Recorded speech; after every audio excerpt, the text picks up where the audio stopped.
Au Cameroun, un nouveau rebondissement dans la politique. Ce vendredi 31 octobre, Issa Chiroma Bakary a dévoilé un plan d'action audacieux dans une vidéo qui fait déjà beaucoup de bruit. Le candidat arrivé en deuxième position lors de l'élection présidentielle du 12 octobre annonce des villes mortes à l'échelle nationale les 3, 4 et 5 novembre prochains dans un défi direct au pouvoir de Yaoundé. Il révèle aussi avoir été exfiltré de sa résidence où il était retranché depuis plus de 3 semaines sous la surveillance des soldats loyalistes avant d'être conduit dans un lieu sécurisé où il bénéficie désormais d'une protection. Et l'intensité du bras de fer ne fait que monter.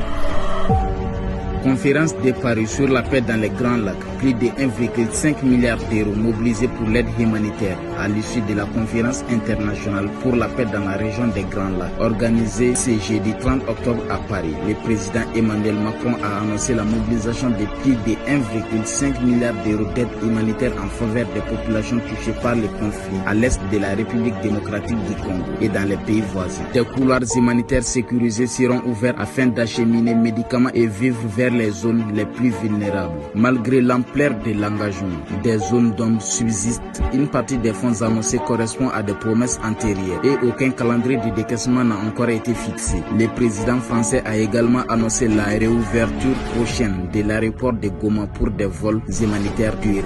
Une décision accueillie avec prudence par Kigali et le mouvement M23 qui réclame des discussions dans le cadre du processus de Doha. Côté africain, le président togolais a appelé à un contrôle africain renforcé de l'aide et à une transparence totale dans sa distribution, dénonçant le détournement des ressources humanitaires et minières qui alimentent les groupes armés. Cette conférence, co-organisée par la France et le Togo, a réuni plus de 70 délégations et remis la crise congolaise au centre de l'agenda international. Les ONG saluent un signal politique fort, tout en appelant à des actions concrètes et immédiates sur le terrain.